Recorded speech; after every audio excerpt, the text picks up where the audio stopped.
Hello મિત્રો, કેમ છો? મજામાં? હું પણ મજામાં છું. તો આજે આપણે કટોરી વાળું બ્લાઉઝ કેવી રીતે સીવવું એ રીતે આપણે શીખશું. તો આપણે આ પાછળનો ભાગ છે, આ બાય છે, બંને બાય, પછી આ શોલ્ડર પટ્ટા છે ને યોક આ કટોરી ને આ શોલ્ડર પટ્ટા બે ને કટોરી ને યોક પટ્ટા આપણે બ્લાઉઝ આ કટોરીને જોડી દઈને પછી યોક પટ્ટા કાઢવાના છે. તો પહેલા આપણે ટક્સ લઈ લઈશું. આ ટક્સ છે, અહીંયા આપણે ટક્સ કરેલા એટલે 18 ઇંચના લઈ લઈશું.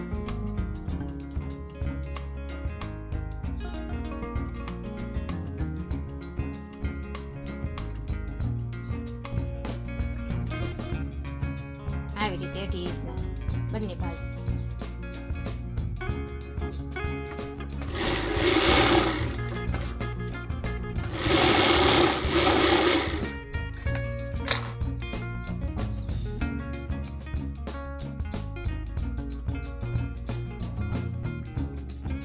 બીજી બાજુ પણ આવી રીતે માપ કરી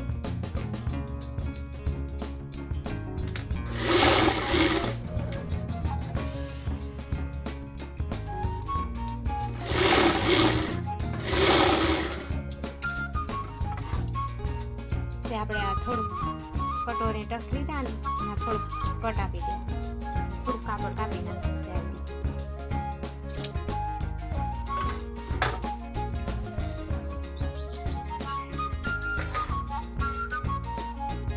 આપણે શોલ્ડર પટ્ટા કટોરી જોડવાની છે. આવી થઈ ગયું. જો દેખાય છે આવી રીતે આપણે શોલ્ડર પટ્ટા નીચે રાખવાનો અને કટોરી વાળો ભાગ ઉપર રાખવાનો, એવી રીતે જોડવાની છે. ને સેજ આ કટોરી વાળો ભાગ સેજ ખેંચાવાનો, એટલે આમ ગોળાકારમાં લઈ એટલે આમ વ્યવસ્થિત ફિટિંગ આવે છે.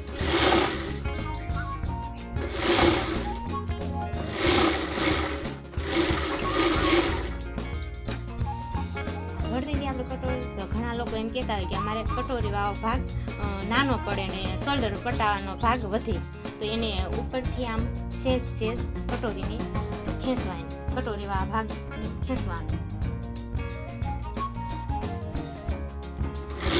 બંને ભાગ તાર થઈ ગયા છે. હવે આપણે આની ઉપર ધારી સિલાઈ મારવાની છે.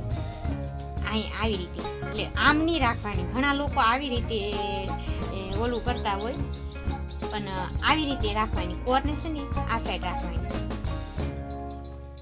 આવી રીતે. પછી ધારી સિલાઈ મારવાની.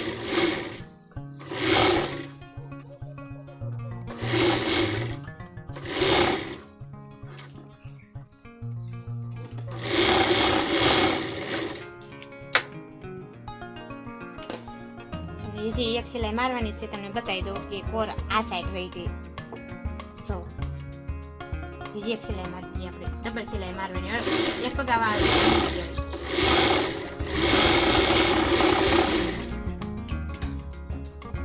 થઈ ગઈ. આ ધારી સિલાઈ કહેવાય આને.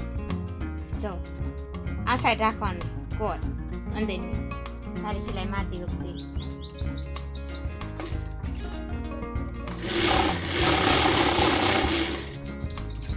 તો સેજ એટલું વધુ હોય ને તો એને કાપી નાખો તો હાલે, પણ પાછું વધારે નો વધવું જોઈએ શોલ્ડર પટ્ટાનો ભાગ. એટલે આપણે થોડોક સેજ વધો છે એટલે એને કાપી કાઢશું.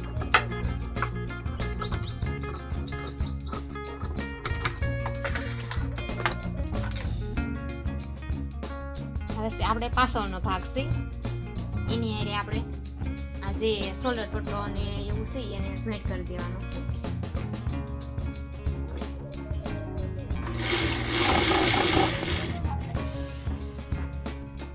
બીજા ભાગમાં પણ એવી રીતે સેટ કરી દેવાનું.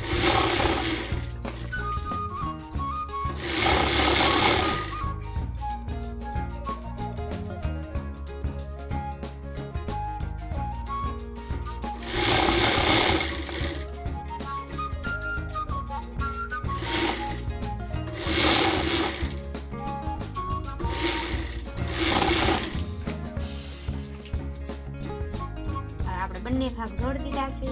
તો એને આપણે માપ કરી લેવાનું છે આવી રીતે કે આ બે એમાં ફેર નથી ને જાજો એમ, આ બે વ્યવસ્થિત થવા જોઈએ આ રીતે. સેજ આપણને એવું લાગતું હોય કે એક ભાગ નાના મોટી થયો તો એને સિલાઈ મારી દેવાની.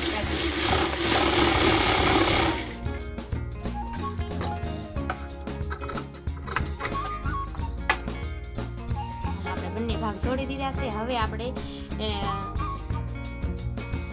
યોગ પટ્ટો કેવી રીતે કાઢવો એ હું તમને શીખું. જોવા એટલું છું ને.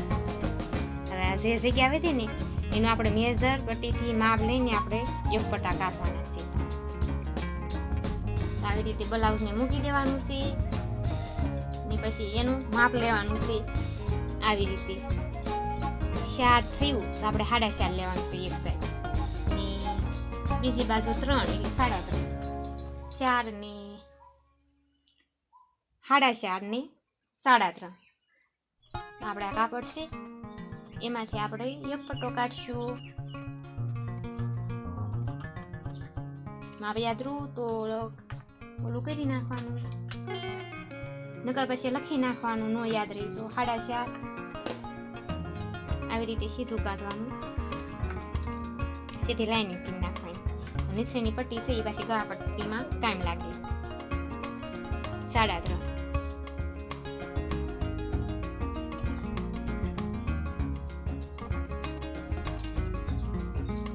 આપણે આમ માપી જોવાનું કે આપણે એટલું જોઈશે કાપડ, તો એટલું એના પાછું પોળાઈ લઈ લેવાય. તો આવી રીતે કાઢવાનું. સાડીનું ઉસ્તર નેર જોઈન્ટ કરી દઈશું.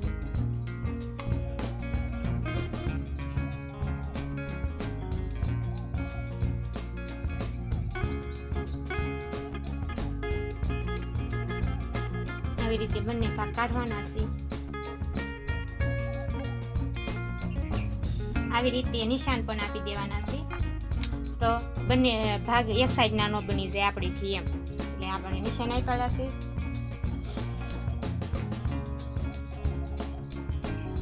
તો આપણે આ નિશાનવાળો ભાગ સીધો રાખશું.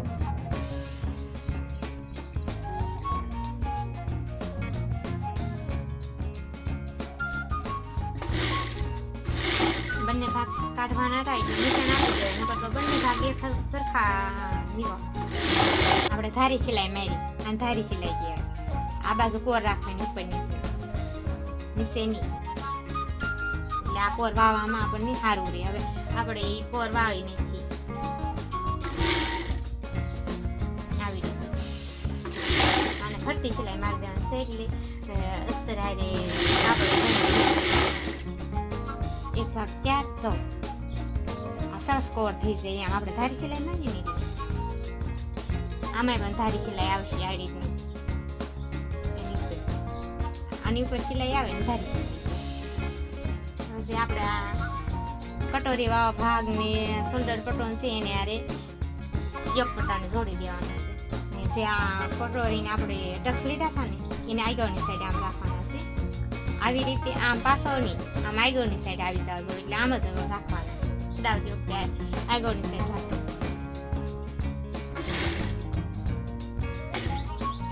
મેં પણ ધારી સિલાઈ મારવાની કોર નીચે રાખીને એક ભાગ કમ્પ્લીટ ને આપણે બીજો ભાગ મેં પણ એવી રીતે જોડી દેવાનું.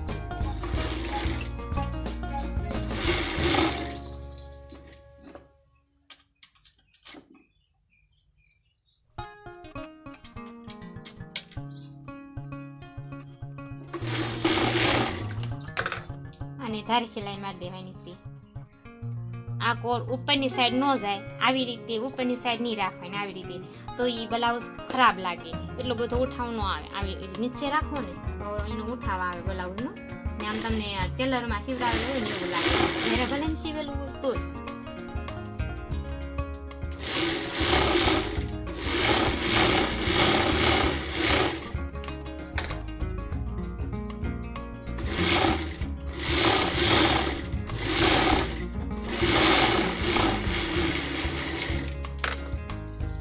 ચાલો તો આપણે આ યોગ પટ્ટાની શોલ્ડર પટ્ટા અને કટોરી કેવી રીતે જોઈન્ટ કર્યું અને યોગ પટ્ટા કેવી રીતે કાઢ્યા એ તો તમને બધાને આવડી ગયું છે.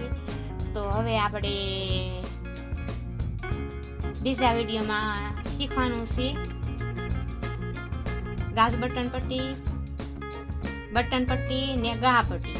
એ આપણે બીજા ભાગમાં લઈશું, કેમ કે વિડીયો પાછો મોટો થઈ જશે. આ યોગ પટ્ટાઓ ખાલી કોઈને કાઢતા ન આવડતું હોય તો યા એક વિડીયો જોઈને ખાલી યોગ પટ્ટો કાઢી શકીએ છીએ.